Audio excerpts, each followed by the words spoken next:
할렐루야. 위드갓 미디어 기도회에 함께 하시는 모든 분들을 환영하고 또 축복합니다. 무더운 날씨와 심해지는 코로나로 우리의 몸과 마음은 지쳐갑니다. 그리고 우리의 기도 제목들은 더욱더 쌓여가는 요즘입니다. 이렇게 기도가 필요한 이 시간에 성도님들을 위해서 미디어 기도회를 준비했습니다. 우리가 함께 기도한다면 하나님께서 우리의 기도에 응답해 주실 줄 믿습니다. 기도의 힘과 능력을 경험하는 귀한 기도의 시간이 되시길 주님의 이름으로 축원합니다. 오늘 함께 나눌 말씀은 요한복음 8장 29절의 말씀입니다. 신약성경 요한복음 8장 29절의 말씀 화면을 보고 다 함께 한 목소리로 봉독하도록 하겠습니다. 나를 보내신 이가 나와 함께 하시도다. 나는 항상 그가 기뻐하시는 일을 행함으로 나를 혼자 두지 아니하셨느니라. 아멘. 하나님께서 우리와 함께 하신다면 얼마나 든든할까요? 하나님께서 우리를 버리지 않으시고 혼자 두지 않으시고 우리와 항상 동행하신다면 그 삶은 얼마나 행복한 삶일까요? 오늘 예수님께서 말씀하시는 내용에서 예수님께서는 자신이 하나님께서 늘 동행해 주신다라고 함께 해 주신다라고 고백합니다. 이러한 예수님의 고백이 바로 우리의 삶이 되길 우리도 원합니다. 우리도 하나님께서 언제나 나와 함께 해주시고 늘 동행해 주시길 원하는데요. 그렇다면 오늘 본문에서 그 비결은 무엇인지 함께 말씀을 나누고자 합니다. 오늘 본문에서 그 비결을 함께 나눌 때 하나님께서 여러분들과 늘 함께 하시길 간절히 소망합니다. 오늘 예수님께서 말씀을 통해서 이렇게 말씀하십니다. 하나님께서 아버지께서 나와 함께 하시고 그리고 아버지께서 나를 혼자 버려두지 않으신다라고 이야기합니다. 예수님께서 이렇게 말씀하시는 이유는 자신이 언제 어디서나 길을 가거나 또는 사역을 하거나 또는 다른 사람들에게 말을 할 때 그 어느 순간에서든 하나님께서 함께 하신다는 것을 확신하기 때문입니다. 이처럼 예수님께서 함께 해주신다, 나를 혼자 버려두지 않으신다라고 말씀하셨던 그 비결은 무엇일까요? 예수님께서 이렇게 당당하게 외칠 수 있었던 그 비결은 무엇일까요? 예수님께서 오늘 본문에 이렇게 말씀하십니다. 나는 항상 그가 기뻐하시는 일을 행하였기 때문이다 라고 말씀하십니다. 예수님께서 하나님께서 자신과 함께 했던 그 비결은 자신이 하나님께서 기뻐하는 일을 행하였기 때문이라고 말씀하고 계십니다. 예수님께서는 자신이 하나님께서 기뻐하시는 일을 행했다라고 고백하고 있습니다. 그렇기 때문에 하나님께서 자신과 함께 하시고 자신을 버려두지 않으셨다라고 이렇게 당당하게 말씀하시는 겁니다. 사랑하는 성도 여러분, 하나님께서 우리와 함께 하신다면 우리도 그 삶이 매우 행복한 삶일 줄 믿습니다. 하나님께서 나와 함께 하신다면 언제 어디서나 하나님께서 나와 함께 하시기에 우리의 어려움과 또 우리의 두려움을 해결해 주시고 우리와 함께 계셔서 언제 어디서나 우리를 도와주실 줄 믿습니다. 하나님께서 함께 하신다면 이렇게 우리에게 많은 은혜를 베풀어 주시는데 이것을 통해서 우리가 알 수 있는 점은 하나님께서 나와 함께 하심이 바로 큰 은혜이자 축복이라는 사실입니다. 하나님께서 늘 우리와 함께 하셔서 우리의 삶을 인도해 주신다면 우리의 삶은 언제나 행복하고 든든한 삶일 줄 믿습니다. 하나님께서 함께 하시는데 창조주 하나님께서 우리와 늘 동행해 주시는데 우리가 무엇이 부족하겠습니까? 특별히 이 시간에는 하나님께서 기뻐하시는 일을 우리가 해야 된다라는 말씀을 배웠습니다. 그리고 우리가 이 시간 함께 모여서 하나님께서 기뻐하시는 일을 하고자 합니다. 그것이 바로 기도입니다. 그래서 이 시간 우리가 각자 자리에서 미디어로 함께 기도하기 위해서 이 자리에 모였습니다. 바로 우리의 진정한 기도가 하나님께서 기뻐하시는 일일 줄 믿습니다. 우리가 마음을 다해 기도한다면 하나님께서 기뻐하시고 또 우리와 함께 하시며 여러분 각자 계신 그 미디어로 기도하시고 또 예배하시는 그곳에 하나님께서 임재하실 줄 믿습니다. 여러분 오늘 이 시간 함께 하나님께서 기뻐하시는 일, 기도를 통해서 하나님의 음성을 듣고 또 하나님께서 함께 해주시는 그런 능력을 경험하게 되시길 간절히 축원합니다. 이처럼 우리의 기도가 하나님께 기쁨이 되길 믿으면서 각자 미디어로 하나님께서 은혜를 주실 줄 믿고 기도하실 텐데요. 특별히 이렇게 무더운 여름 우리의 마음과 영혼을 시원케 하실 그 하나님을 기대하면서 진정으로 마음을 다해서 다 함께 기도하도록 하겠습니다. 이 시간 먼저 하나님께 기도하길 원하는데요. 우리가 먼저 기도할 제목은 오늘 말씀처럼 하나님께서 기뻐하시는 일을 하겠다라고 결단하는 기도를 하길 원합니다. 예수님께서 하나님께서 자신과 함께 계셨다는 이유로 자신이 하나님께 기뻐하시는 일을 했다라고 고백하고 있습니다. 이렇게 우리도 당당하게 나도 하나님께서 기뻐하시는 일을 하고 있습니다. 그리고 이제 앞으로 그러한 일을 하겠습니다 라고 기도하시길 원하고, 또 그 하나님께서 기뻐하시는 일인 이 기도의 끈을 놓지 않겠다라고 결단하시길 원합니다. 다 함께 기도하겠습니다. 사랑의 하나님, 오늘 말씀을 통해서 하나님께서 기뻐하시는 일이 무엇인지 알게 되었습니다.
다음으로 가정과 자녀, 학업과 취업, 그리고 경제와 물질, 그리고 질병 등을 위해서 기도하도록 하겠습니다. 특별히 각자의 기도 제목에 조금 더 집중해서 기도하길 원하는데요. 하나님께서 우리의 기도를 다 들어주실 줄 믿습니다. 각자 자리는 다르지만 이렇게 미디어라도 기도하는 그 정성을 하나님께서 기억하시고 부르짖는 자에게 반드시 응답하시겠다라고 하신 그 예수님의 약속을 기억하면서 이 시간 여러분이 가진 기도 제목, 화면에 나와 있는 기도 제목을 놓고 다 함께 기도하겠습니다. 사랑의 하나님, 우리가 오늘 말씀을 의지하며 또한 하나님의 살아계심을 믿으며 간절히 기도합니다. 하나님, 특별히 가정과 자녀와 취업과 학업과 또 물질과 경제와 또 질병과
마지막으로 교회를 위해서 기도하겠습니다.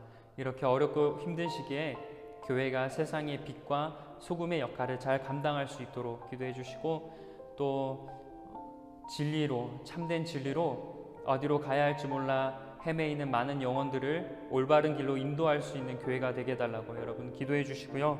그리고 어렵고 힘들고 지친 많은 분들에게 교회가 참된 안식처가 될 수 있도록 교회를 위해서 기도해 주셨으면 좋겠습니다.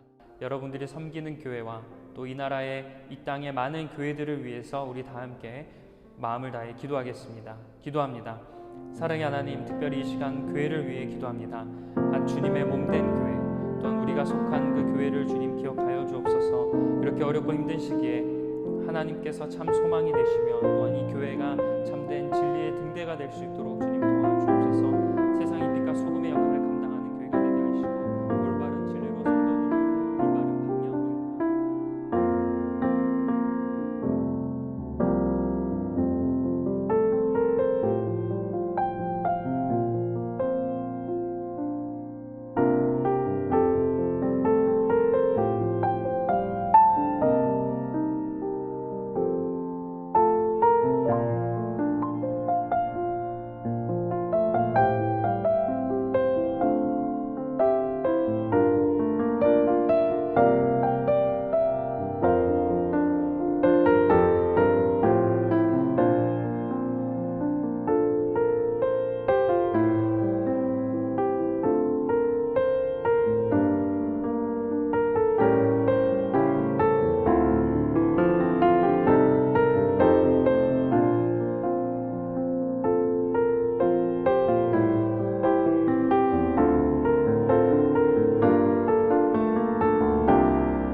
이 시간 화면을 보고 다 함께 마음을 다해서 공동 기도문을 읽도록 하겠습니다. 기도하는 마음으로 다 함께 읽겠습니다. 우리의 구원자 되시는 능력의 하나님, 위드간 미디어 기도회로 우리를 인도하시니 감사합니다. 기도가 필요한 이 시기에 위드간 미디어 기도회를 통해 주님께 간절히 기도합니다. 심해지는 코로나와 무더위 가운데 몸과 마음이 지쳐가는 순간을 맞이합니다. 그러나 믿음으로 힘을 내어 하나님께 기도합니다. 우리의 기도에 응답하여 주옵소서. 우리의 기쁨이 아닌 다른 사람의 기쁨도 아닌 하나님께서 기뻐하시는 일을 행하며 살겠습니다. 우리의 결단을 기뻐 받아주시고 늘 우리와 함께하여 주시며 동행하여 주옵소서. 미디어 기도회를 통해 하나님께 간절히 기도한 우리의 기도를 들어주시고 응답하여 주옵소서. 기도의 능력을 경험하며 하나님의 살아계심을 경험하게 하옵소서. 길과 진리와 생명 되시는 예수님의 이름으로 기도합니다. 아멘. 이 시간 다 함께 기도하면서 이 기도회를 마무리하도록 하겠습니다. 우리의 기도를 하나님께서 들어주시며 또한 응답해 주신다는 확신과 믿음 가지고 우리 마음을 다해서 각자 계신 곳에서 계속해서 기도하겠습니다.